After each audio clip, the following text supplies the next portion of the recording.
Hai guys, welcome back to my YouTube channel.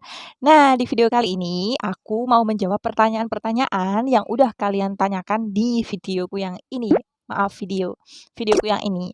Jadi di situ banyak banget pertanyaan seputar Kalazion. Nah, kali ini aku akan merangkumnya dalam video Q&A supaya kalian lebih jelas dan lebih paham dengan pengompresan atau pengobatan alternatif yang aku alami begitu. Sebelum kalian tonton video ini, aku mau mereview ini headset yang aku pakai.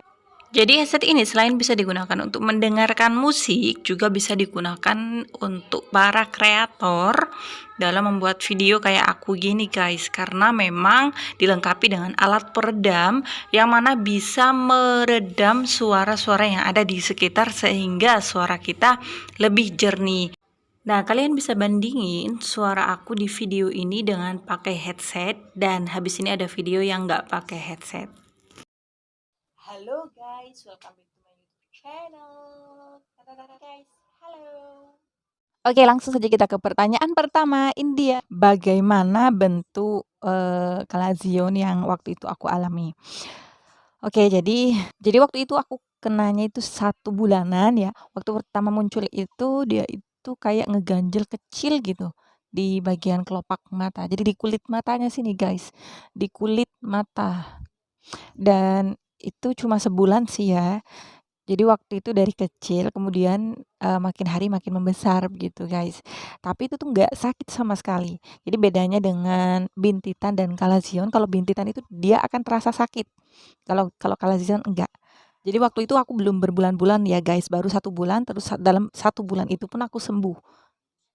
Karena aku obatin dengan cara kompres. Ya, pertanyaan kedua, apakah sebelumnya pernah dilakukan pengobatan lain selain, dilakukan pengopresan? Jawabannya waktu itu aku pernah nyobain juga pakai bawang putih. Jadi aku kan cari-cari di internet gitu ya guys, pengobatan yang sekiranya bisa dilakukan. Aku olesin gitu bawang putihnya, tapi ternyata tidak membuahkan hasil guys, justru makin panas.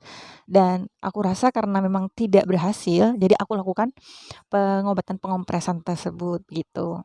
Pertanyaan selanjutnya, berapa kali pengompresan dilakukan dalam sehari? Jadi, aku tuh 4 kali dalam sehari, pagi, siang, sore, dan malam. Itu bisa kalian perkirakan, misalnya kalian mau kompres di pagi jam 8 dan siang jam 2, sore jam 5, malam pas mau tidur gitu guys. Dan masing-masing pengompresan itu 5 sampai 10 menit. Jadi kalau ada yang tanya, apakah bagus kalau pengompresan dilakukan misalnya karena nggak ada waktu gitu ya, 1 jam dalam sehari, tapi di waktu yang sama gitu. Misalnya di jam 8 sampai mau jam 9 gitu ya. Kalau menurutku sih itu kurang bagus ya, karena kelopak mata kita juga butuh istirahat. Jadi ketika dilakukan pengompresan itu yang diharapkan adalah airnya masih hangat.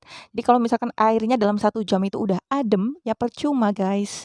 Karena yang bisa mengecilkan itu adalah dari air hangat tersebut begitu. Pertanyaan yang lain, apakah harus pakai kantong teh, Kak? Jadi waktu itu memang aku nyobanya sih pakai kantung teh dan juga pakai air biasa, pakai air hangat gitu ya guys ya.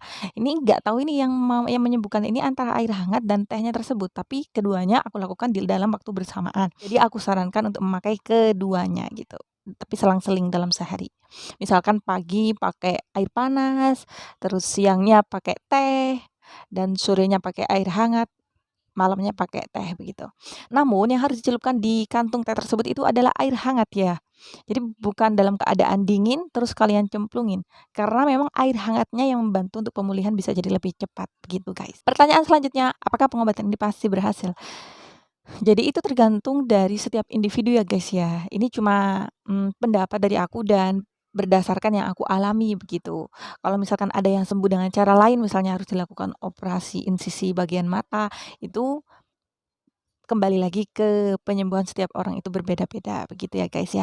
Kalau misalkan kalian dari pengobatan pakai kompres ini tidak kunjung sembuh atau tidak lekas membaik, maka saya sarankan untuk mencari pengobatan lain atau bisa ke dokter untuk menanyakan bagaimana baiknya begitu.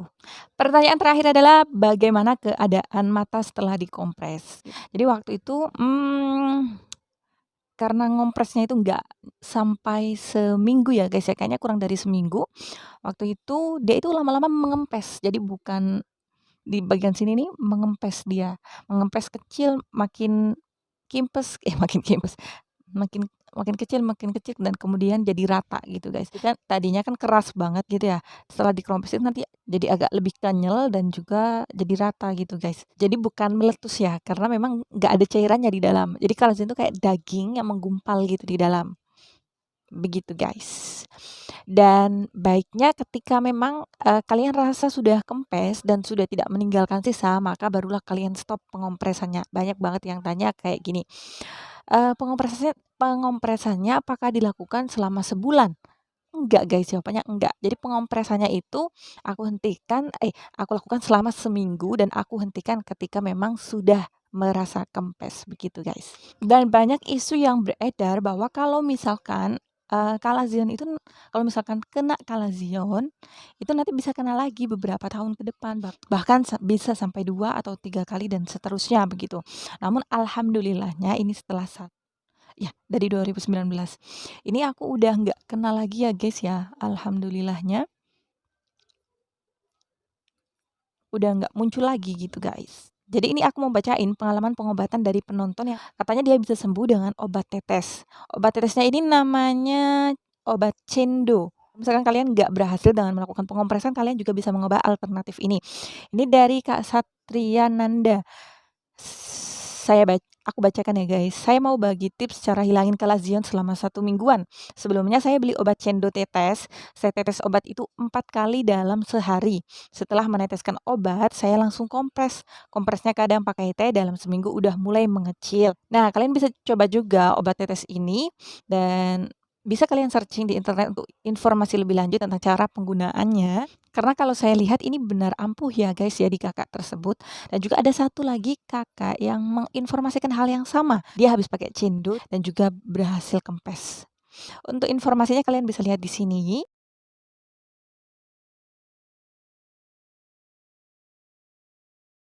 Dan akhirnya cukup sampai di sini videonya.